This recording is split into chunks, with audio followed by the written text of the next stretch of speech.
I was making a video about the Mormon religion, and then I got to thinking I better do an introduction to what I think about Mormonism before I do this. And what it boils down to is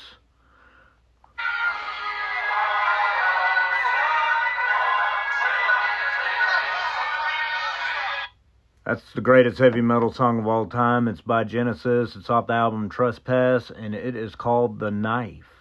Top 10 song of all time, probably, besides any Mew song. MEW, that's the name of a band. Mew. Favorite band of all time. Probably all my top 50 songs are probably all Mew songs, but that one is called The Knife by Genesis. And he is saying, we are only wanting freedom. And it's relatable to this, because I'm only wanting religious freedom. When it comes to religion, I'm only wanting religious freedom. I don't want anything from anybody else. I want to believe what I want to believe, and people can believe what they want to believe. And when I feel like I want to talk about it with them, I will talk about it with them. Now, this applies to every religion. So there's a quote by somebody, I've heard it before. If you believe in free speech, you believe in free speech for speech that you don't believe in. Same thing goes for religious freedom. If you believe in religious freedom, you believe in other people having the freedom to believe what they want to believe, regardless of what it is. And just as long as they're not imposing their rights on other people, doesn't make any difference what they believe. Now, when it comes to Mormonism, have I been indoctrinated by them? No. Have they tried to indoctrinate me? If you want to use that term, that can be a strong term, but I do believe they tried to indoctrinate me. Was it their fault? Probably not. And even if it was their fault, what difference would it make? Because now I'm making assumptions. Am I assuming that it's their fault? Am I assuming that somebody else did anything? See, religion, in a lot of ways, is based on assumptions. We're assuming certain things.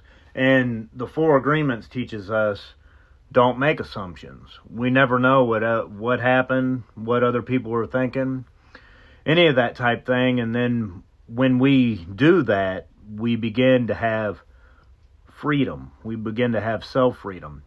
So I lean towards a Messiah.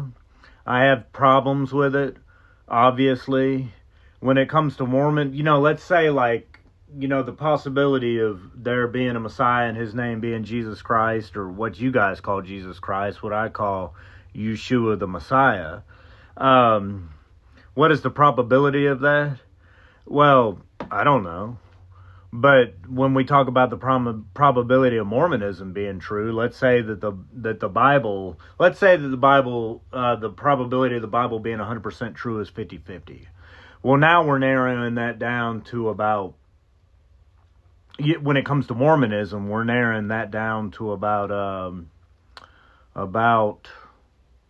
maybe a very small percentage, but maybe 0.00005%, something like that. But you can't say that it's not true. And then we get into the question of, okay, and I should make a whole video on this one, but truth versus belief. Let's talk about the Messiah. Let's talk about the Bible. Which one's more important, truth or belief? And I think about this a lot. It's kind of like, if a tree falls in the woods and nobody's there to hear it, does it make a sound? Well, if I believe in something, then yeah, it's true to me. If I believe the Messiah is a certain way, then it's true to me. So, Mormonism. Was started by a man named Joseph Smith, and then there was a hierarchy of people who came after him that spread the religion and taught parts of the religion. And then, let me press pause. I hear my daughter. False alarm.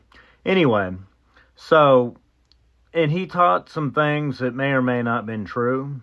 And I'm about to make a video that's going to make this going to explain a whole lot more. It's an interesting video. But I wanted to start out by saying, yeah, I've went to Mormon church before. Maybe those people were indoctrinating me, but I truly believe in religious freedom. As long as nobody's imposing their rights on other people, it makes no difference. And as long as they're not forcing themselves onto you when you don't want stuff forced on you. So this video is coming up. Let me see if we can get Peter Gabriel to say we're only wanting freedom again. We are only wanting freedom. More freedom. Actually, I just hit pause, but I was thinking more freedom. That's the American way, right? We want as much freedom as we can possibly stomach. And ain't that the truth? Because it's true for me.